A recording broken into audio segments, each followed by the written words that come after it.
Sinclair, how you are? Pretty good, pretty good. Miss Carol Ann, you are? Pretty good. She got her thumbs up in case you can't see it, folks. Both of them. So they're behind the camera. How about you, Miss Maria? She's nodding yes. Must be okay. So Maria's debuting she's in our apprentice training, dog training program. She's Come on. yeah, coming along good. She's debuting tonight in her first YouTube handler training video. We're gonna show you some things I can guarantee nobody ever seen no damn where else. She got her first Western Shepherd puppy. Yeah, Maria just got her first Western Shepherd pup. Gonna raise it up to be a Speakers. bad bull hunter. Do what? Our speakers. I can't hear you. Our speakers. Our speakers. Yeah. Oh, hold on, everybody. We gotta get our mics on. We're whispering. Hold on. Where's our mics at? Shut up. No. I'm talking loud so you can hear me. It's okay, it's okay. Well, you know how we are professionally, not very. We got in all these dog conversations a while ago. We were talking dogs and got distracted. One.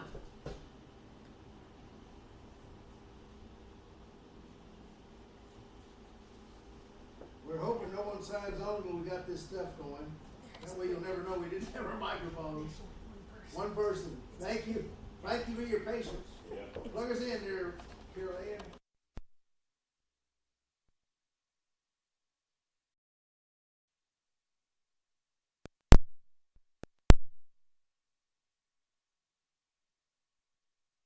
Real. All right. We got it? Wait for people to sign on here. Our mic, we got both graphs going. Yeah, we're just talking around, waiting for a few more people to chime in before we get rolling. This is the section of the video we call bumping our gums. It doesn't make much noise, but our lips are moving, you know. So as we wait for people to come on, we're gonna do small talk. So what do you think? Talk something small, Scott? Hello. That's pretty small. So basically, not to get started, but this week is an accumulation of the past 3 or 4 weeks. We've been talking about handlers and the dogs and the communication and the bond you're building with your dogs.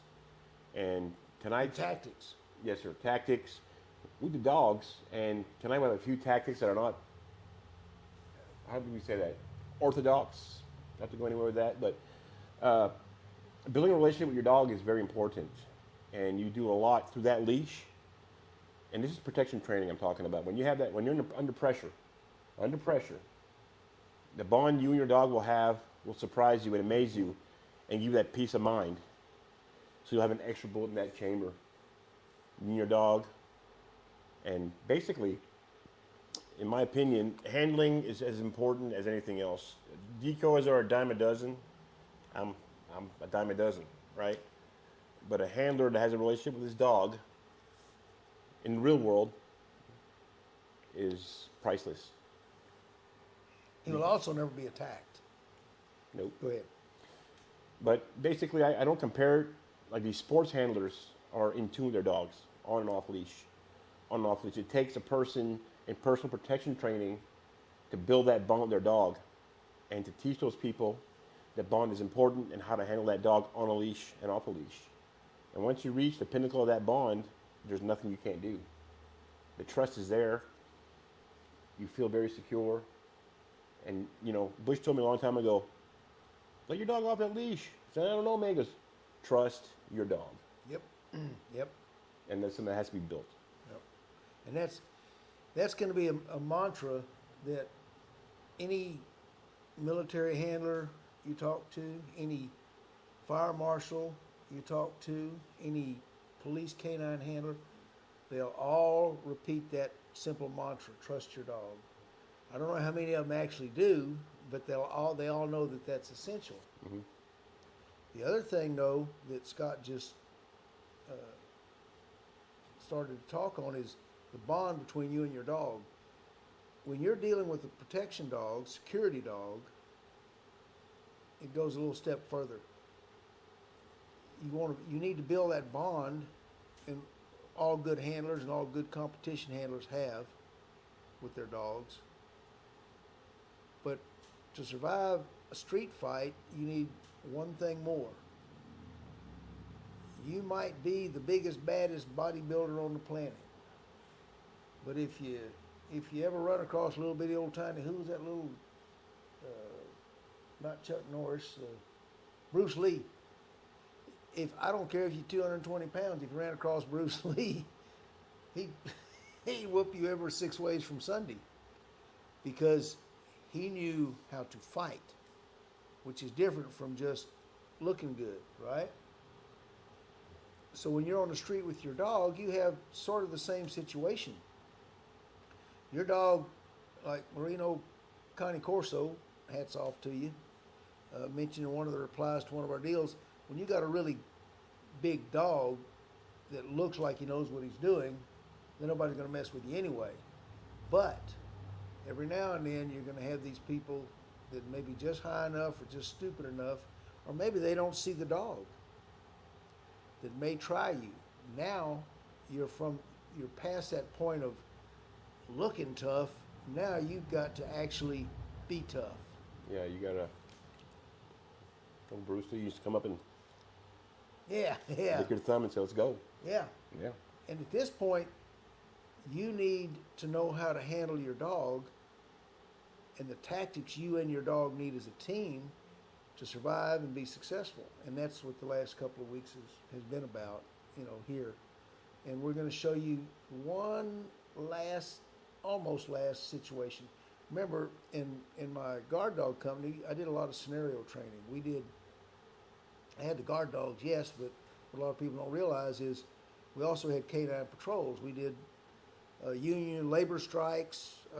We did a couple of actual prison riots. Patrol high crime areas, actually patrolling with a dog and handler. Did you go over the railroad also? Oh yeah, we helped the railroad boys. Putting dogs in train cars, right? Yep.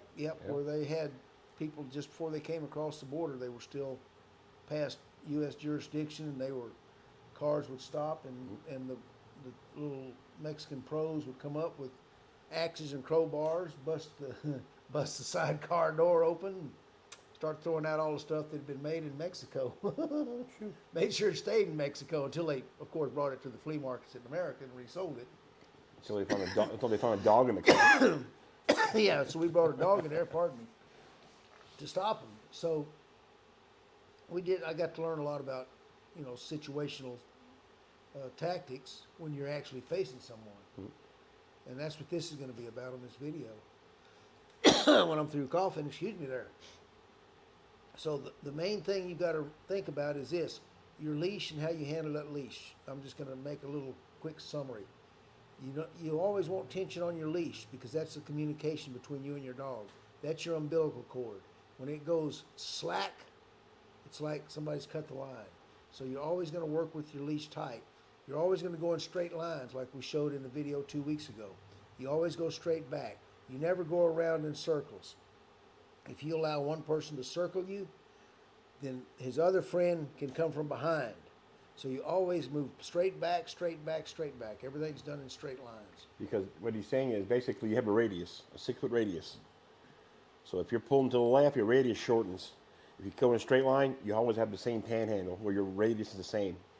So you're protected at all times. If they move you off, you're short here, they're coming this way. Always straight back. Right, very good. Thank you, Scott. Good illustration. And that's what I call a security zone.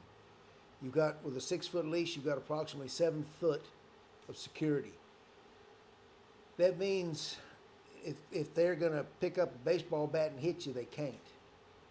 If they're going to throw a knife, they got to be pretty good at it. Now, they can shoot you, but that's where you want to turn your dog loose before they get to that opportunity. So what are you going to do in that situation where you have multiple assailants? Maybe one has a weapon, and the only way to stop him is you want to keep as much distance as you can. That's the most important thing to think about in a potential assault with you and your dog. Distance is security. The further he's got to aim that pistol, the more likely he is to not be able to make the shot. So if you're in a situation where you had maybe multiple attackers, this can happen like in a home invasion. They're in a small area and they kick in the door and they just start bailing in there. What if there's, because they usually do home invasions in multiples, right? 2 and 3. So what do you do in that situation? They've kicked in the door. The first one has a gun. He's pointing it at you. The only thing you can do is turn your dog loose. We're assuming you have your leash with you. Maybe you just came in from a walk. I don't know, but for the purposes of this video, you've got your leash. Your leash, as you saw us use it to subdue people in a carjacking, has multiple uses in self-defense. It is the secret weapon that every dog owner, every dog handler has, if they only knew how to use it. And that's one of the things we're going to do right now is give you an idea. Let's say you're in a park somewhere and somebody walks up and points a gun at you, and somebody's over here to the side and says, "Hey, fork over your picnic basket. I like ham sandwiches," you know? Mm-hmm. And you don't want to give up your ham sandwich. So you can hit your quick release, send it to your dog, send your dog to the thief, and now your dog subdued the first person, but you've got the second one coming in. What do we do? How do you handle a situation like that? Your dog's got the first one subdued. You're about to be attacked by a second individual. You got no weapon unless You have a second bullet in your chamber, like we talked about 2 weeks ago. There And you this is go. the second bullet theory right here. And so this little video will show you how we practice that second bullet shooting, Mm-hmm. and then how you actually works when you've got your skills up. So let's hit the lights and see what we got.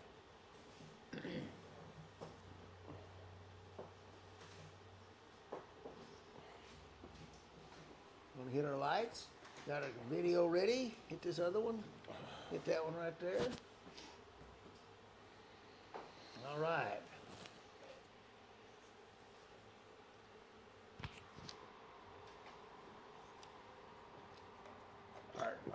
Our tech guru's going to get everything going.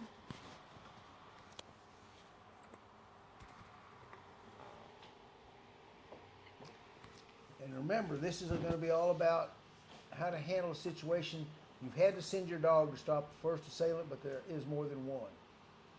So, how are we going to handle that? Really simple. That's why you have a leash. So here you have practice. This is us getting Maria's ready. We're teaching her all our handler tactics, everything she needs to learn. This is a 6-foot leather obedience leash. We'll show you the specifics of it in a minute.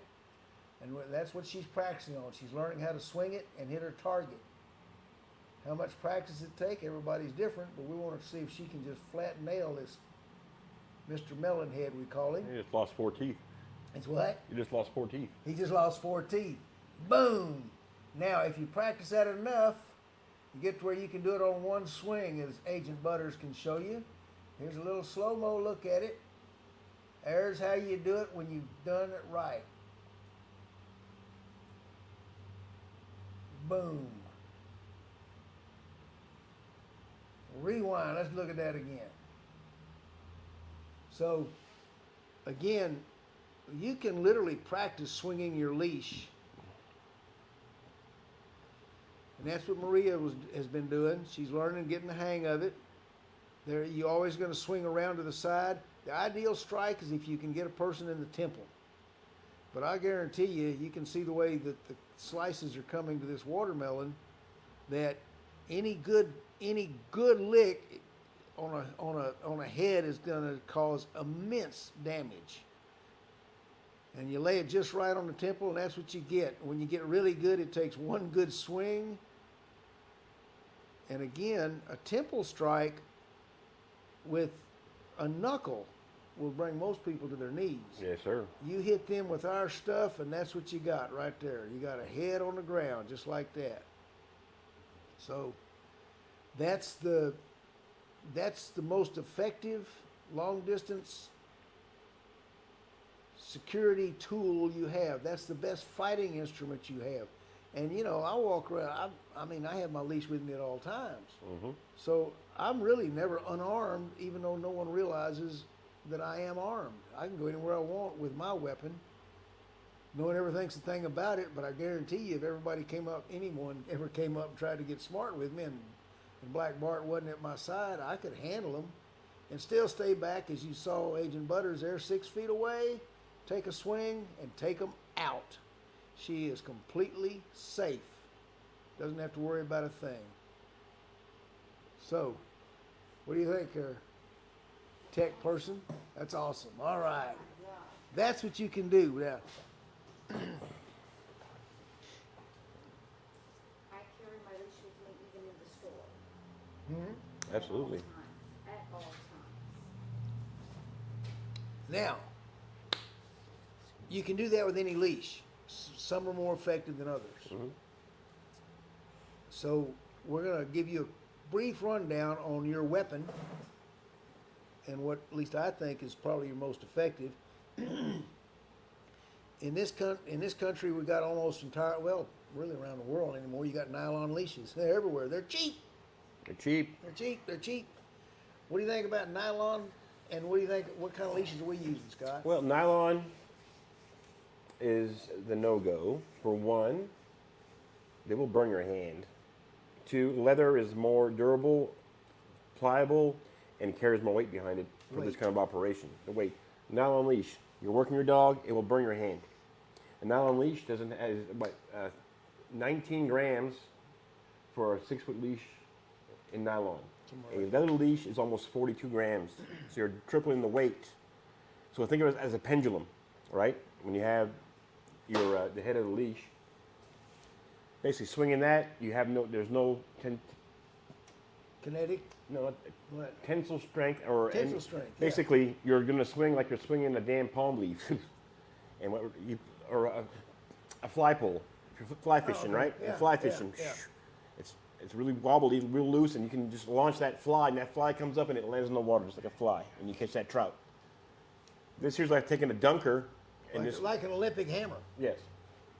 It's on the end of the line, and that weight on the end is stringing it out. And So basically, all the kinetic energy coming from your arm and the force to come to hit is not transferred out. It's lost in the swing. Leather leash is heavier. It's better on your hand for one thing. You won't be cut. Yeah. But the weight and the synergy it balances out with the actual clasp itself. So the whole synergy coming through when she was hitting the synergy come out, ran through the leash because of the weight, which balances out with the clasp and actually full impact where you could actually spin a watermelon. Right. I guarantee you, we could actually go get a nylon leash and show you, but we don't gotta do that. We're just telling you. But so you're thinking 42 grams for a leash at least. Probably. On a leather. On a leather leash, right? And that's a 3/4, or 3/4, 5. And most of your commercial clip-on clasps are what? Maybe 9. Nah. They're the white steel, cheap tensile steel. White steel is like 2 or 3 grams. Yeah. So take that in effect with the clasp. You're pushing almost. How much is one of our clasp, Butch? These are a bronze clasp, and they'll run you that average. I think the weight is 9 to 11 grams. So you're pushing out. So you're pushing out 60 grams worth of inertia. I'm not a scientist, but just like a pendulum.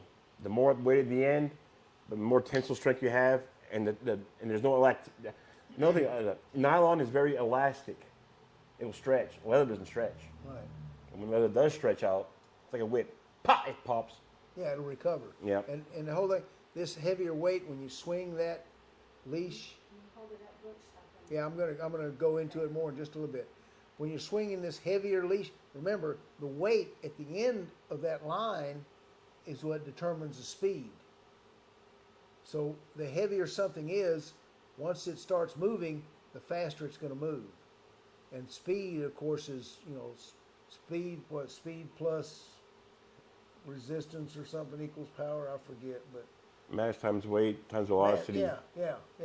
So now this is not the leash like you're going to find at any pet store. I mean the clasp or the snap is we common term. These, and I want to explain something about them. This is a bronze. I call it a guard dog clasp. I don't know what the official name of it is. I discovered them when I had in my guard dog business. It's a quick release. I can squeeze, and it opens. I stick it on my ring. I've got this little wheel right here. I can pull that wheel back, and it never releases. Then if I need to release it to go after somebody, I simply push forward with my thumb, turn the dog loose. So now it's locked again. And now it's released again. So it's an efficient leash. You can turn your dog loose in just a heartbeat, and you can lock him up in the same heartbeat.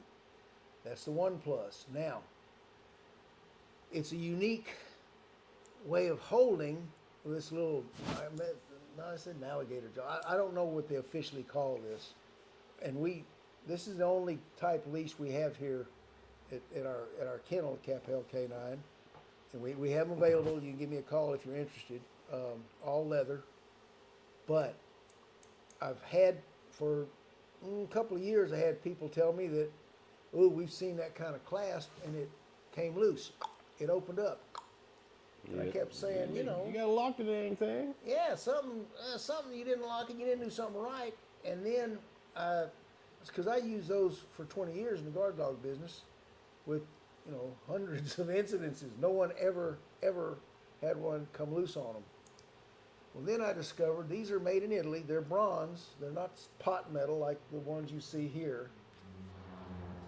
And I discovered there had been some sort of a patent thing and it screwed up. You're not going to get the original correct guard dog class unless you see this W. Carol Ann, can you get a close-up of this? Yes.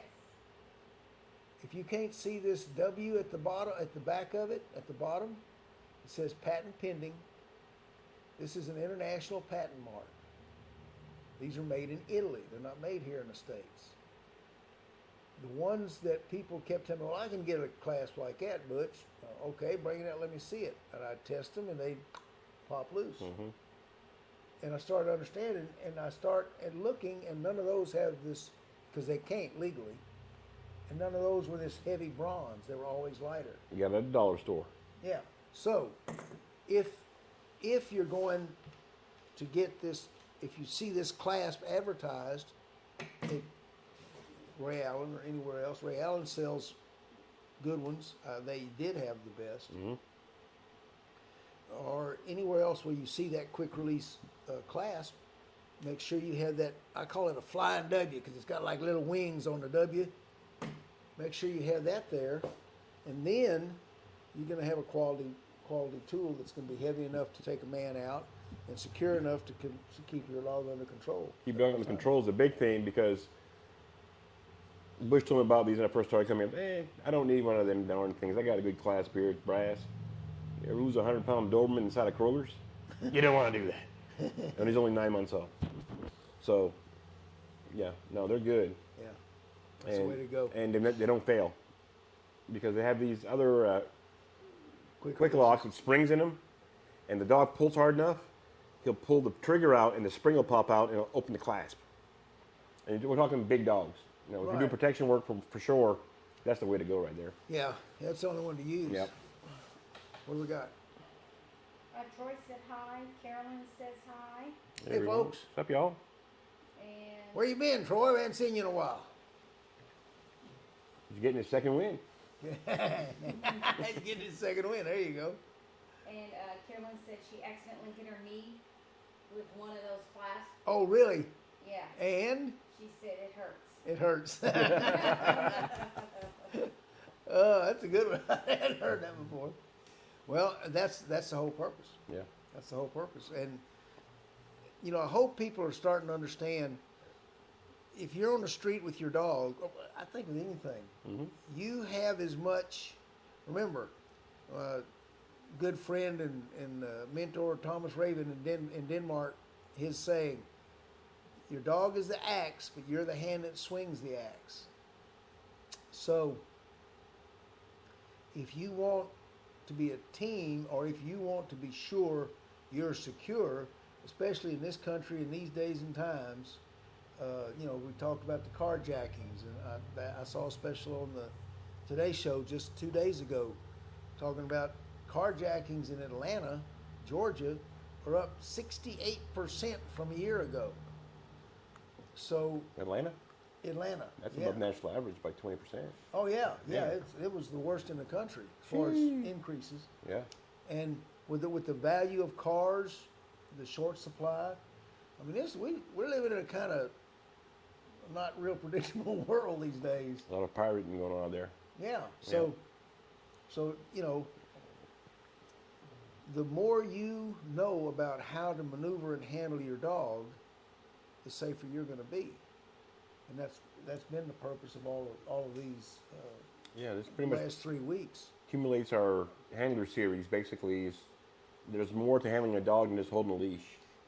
You're building a bond with your dog, a connection, Right. and when you build a connection, it gives you a fortified protection where you can actually trust your dog, and your dog will trust you. There you go. And that's what we're looking for.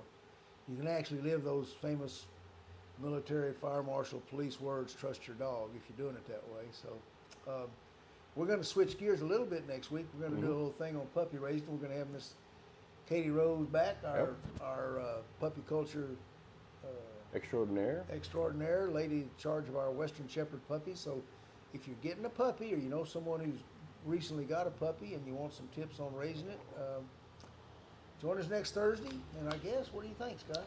I wanted to add, if you guys have questions or subjects you want to talk about in the protection side of things, feel free to send text or emails to Butch or respond on this post, and let us know what y'all want to talk about also, because we're pretty much diverse, and if we can help you in what we can, we will. Yeah. We can help one person. It's worth it. It's worth it. Or help one dog. And I forgot, my webmaster told me I'm supposed to be saying this all the time. He's my marketing guy. He said, so I got to say click, I don't know. Subscribe, share. folks. Like, share, subscribe. Whatever the mantra is. And share. And share. Yeah, lots of sharing. Sharing is good, makes us all feel warm at heart, right? And dogs like it. So, yeah. Share my steak with after that all, son, it's dude. all what?